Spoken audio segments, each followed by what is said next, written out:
Pēc kunga debesu braukšanas Dievmāte palika apustuļa Jāņa teologa aizbildniecībā. Apustuļiem un visiem ticīgajiem viņa bija mierinātāji un pamācītāji.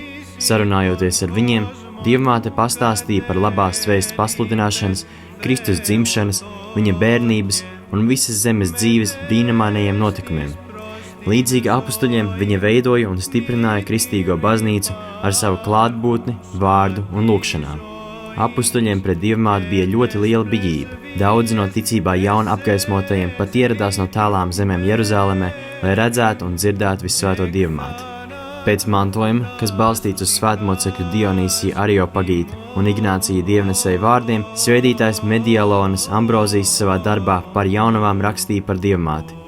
Viņa bija jaunava ne tikai miesīga, bet arī dvēselē, pazemīga sirdi, apdomīga vārdos, tikla runās. Viņas dzīves noteikumi bija nevienu neapvainot, visiem vēlēt labu, cienīt vecākos, neapskaust sev līdzīgos, vairīties no dižošanās, būt ar veselu saprātu, mīlēt likumību. Vienkāršas kustības, klusi soļi, mierīga valoda. Tā, ka viņas miesīgais izskats bija dvēseles attēls, tīrības iemiesojums. Visas savas dienas viņa pārvērta par gavēni.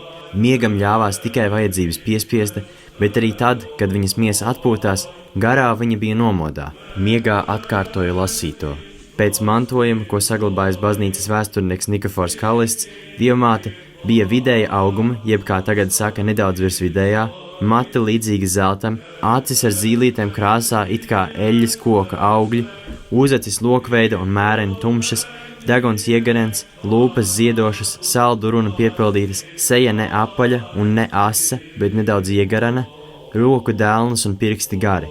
Viņa sarunā ar citiem saglabāja pieklājību, nesmējās, nemulsa, īpaši nedusmojās, pilnīgi nesamākslot un dabiska, vienkārša, atšķīrās ar lielu pazemību. Īsi sakot, visos viņas darbos bija īpaša Dieva svētība jeb žēlastība. Nikafors Kallists aizguva savu aprakstu no svētītāja Kipras Epifānija, kurš pie tā kunga devās 403. gadā. Dievmātes aizmigšanas apstākļi ir zināmi pareizticīgajā baznīcā no apustuļu laikiem. 1. gadsimtā par viņas aizmigšanu rakstīja svētmoceklis Dionīsijs Areopagīts. 2. gadsimtā stāsts par Dievmātes miesīgo paņemšanu debesīs atrodams Sardīnijas bīskapa Melitona darbos. 4. gadsimtā uz mantojumu par Dievmātes aizmigšanu norāda svētītājs Kipras Epifānijs. 5. gadsimtā svētītājs Juvenālijs, Jeruzālemes patriarhs, teica svētajai taisnticīgajai grieķu ķēniņienei Pulhrijai. Kaut arī svētajos rakstos nav pavēstīts par viņas nāves apstākļiem, tomēr mēs zinām par tiem no senākā un ticamākā mantojuma. Šis mantojums līdz sīkumiem savākts vienkopus un izklāstīts Nikafora Kallista baznīcas vēsturē 14. gadsimtā. Kad tuvojās Dievmātes aizmigšanas laiks, dienas un naktis viņa pavadīja lūgšanā. Nereti Vissvētā Dievmāte nāca pie Svētā Kristus kapa, kvēpināja šeit vīrāku un locīja ceļus lūgšanā. Nereizi vien glābēja ienaidnieki mēģināja likt šķēršus ceļā, lai viņa nevarētu apmeklēt svēto vietu, un izprasīja no virspriesteriem sārdzi kunga kapa apsargāšanai, bet svētā jaunava, neviena neredzēta, turpināja lūgt pie tā. Vienā no tādām Golgātas apmeklēšanas reizēm viņas priekšā nostājās erceņģelis Gabriels un pavēstīja par viņas drīzo pāriešanu no šīs dzīves mūžīgajā, svētlēmīgajā debesu dzīvē. Par ķīlu eņģelis iedeva viņai palmas zaru. Ar debesu vēsti atgriezās Dievmāte Bētlemē ar 3 viņu pavadošām jaunavām. Pēc tam viņa ataicināja taisno Jāzepi no Arimatijas un kunga mācekļus, kuriem pavēstīja par savu drīzo aizmigšanu. Apustuļi, kuru skaitu nav iespējams saskaitīt, salidoja kopā, kā saka svētais Jānis Damaskietis, līdzīgi mākoņiem un ērgļiem, lai pakalpotu Dievmātei. Svētais Jānis teologs ar prieka asarām sveicinot viņus teica, ka Dievmātei ir pienācis laiks doties pie Dieva. Ieejot pie Dievmātes, viņi ieraudzīja viņu skaistu, sēžot uz guļas vietas, piepildītu ar garīgu prieku. Vissvētā jaunava slavēja Dievu, ka viņš ir uzklausījis viņas lūgšanu un izpildījis sirds vēlēšanos, un sāka sarunu par priekšā stāvošo nāves brīdi. Šīs sarunas laikā tāpat brīnumainā veidā parādījās arī apustulis Pāvils ar saviem mācekļiem – Dionīsiju Areopagītu, Irofeju, Timoteju un citiem no 70 apustuļiem. Viņus visus kopā sapulcēja svētais gars, lai viņi taptu cienīgi saņemt Dievmātes svētību un sarīkotu skaistu kunga mātes apbedīšanu. Katru viņa pasauc pie sevis saucot vārdā, svētīja un slavēja viņu ticību un viņa darbus Kristus evaņģēlijas sludināšanā, katram vēlēja mūžīgu svētlaimi un lūdza ar viņiem par mieru un labu pastāvēšanu visā pasaulē. Pienāca 3. stunda, kad vajadzēja notikt Dievmātes aizmigšanai. Dega daudzas sveces. Svētie apustuļi dziedot ieskāva skaisti izgraznoto gultu, kurā gulēja Dievmāte. Viņa lūdza Dievu, gaidot savu iziešanu un sava dēla un Dieva atnākšanu. Pēkšņi atspīdēja neizsakāmā Dieva godības gaisma, kuras priekšā nobālēja degošās sveces. Ēkas augšdaļa it kā pazuda neaptveramās gaismas staros, un nonāca pats slavas ķēniņš, Kristus, daudzu eņģeļu, erceņģeļu, citu debesu spēku un taisno pirmtēvu un praviešu dvēseļu, kas bija pravietojuši par Vissvēto Jānovu, ieskauts. Ieraudzījusi savu dēlu, Dievmāte iesaucās. Mana dvēsele slavē to kungu, un mans gars gavelē par Dievu manu pestītāju, jo viņš ir uzlūkojis savas kalpones zemumu, un piecēlusies no gultas, lai sveiktu to kungu, pakalnījās viņam. Bez jebkādām miesīgām ciešanām, it kā patīkamā miegā, Vissvētā Jānava atdeva savu dvēseli sava dēla un Dieva rokās. Tad sākās priecīga eņģeļu dziedāšana. Pavadot Dievmātes tīro dvēseli ar godbijību kā debesu ķēniņieni, eņģeļi sauca: Priecājies Dieva žēlastības pilnā, kungs ir ar tevi, tu esi svētīta starp sievām. Lūk, ķēniņiene, nāciet, veriet vārtus un viņu pazemīgi uzņemiet, gaismas māte. Debesu vārti atvērās, satiekot Vissvētās Dievmātes dvēseli, ķērubi un serafi ar prieku slavēja viņu. Dievmātes svētlaimīgā seja spīdēja dievišķā slavā, bet no miesas nāca dievišķa smarža. Brīnumaina bija Vissvētās Jānavas dzīve, brīnumaina arī viņas aizmigšana. Tā dzied Svētā baznīca. Godbijīgi un ar bijību skūpstot svētīgo miesu, apustuļi piepildījās ar Dieva svētību un garīgo prieku. Lielākai Dievmātes slavai visvarenais Dieva spēks dziedināja slimos, kas ar ticību un mīlestību pieskārās svētīgajai.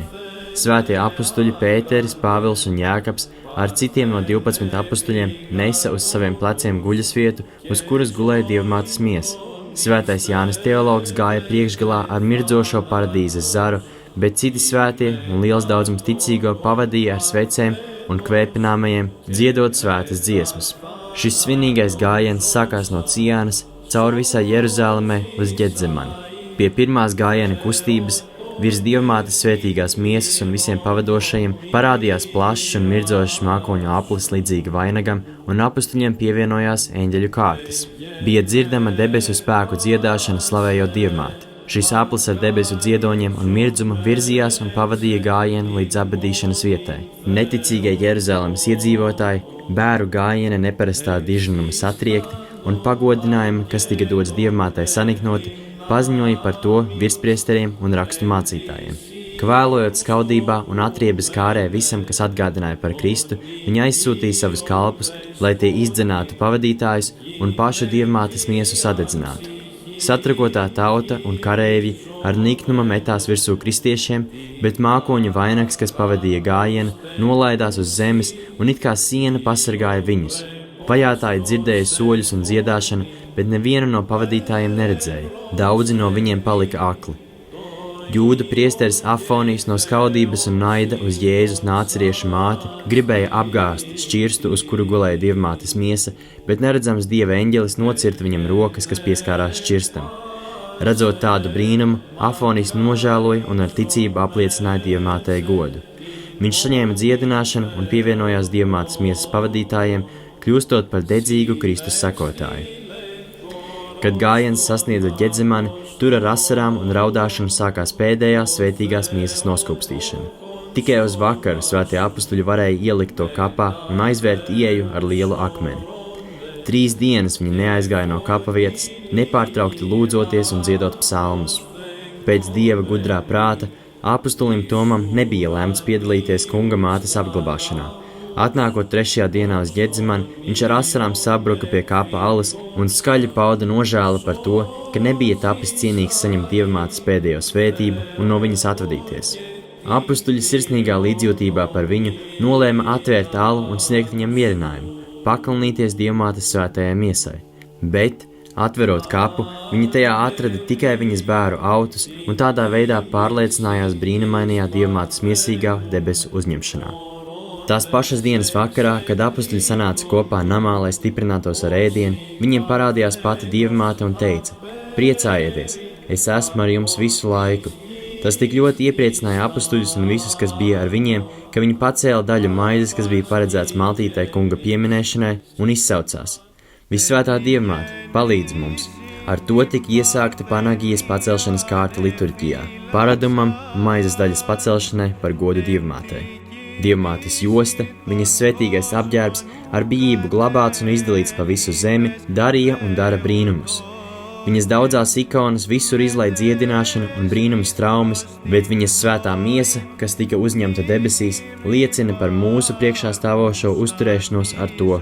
Tā netika atstāta nejaušām pārējošām pasaules pārmaiņām, bet daudz augstāk paaugstināta ar brīnišķo debesīs uzņemšanu. Tu dzemdībās jaunavību saglabāji, aizmigdama pasauli neatstāja, dievedzemdētāji, pie dzīvības tu pārcēlies, dzīvības māte būdama, un ar savām lūgšanām tu glāb no nāves mūsu dvēseles.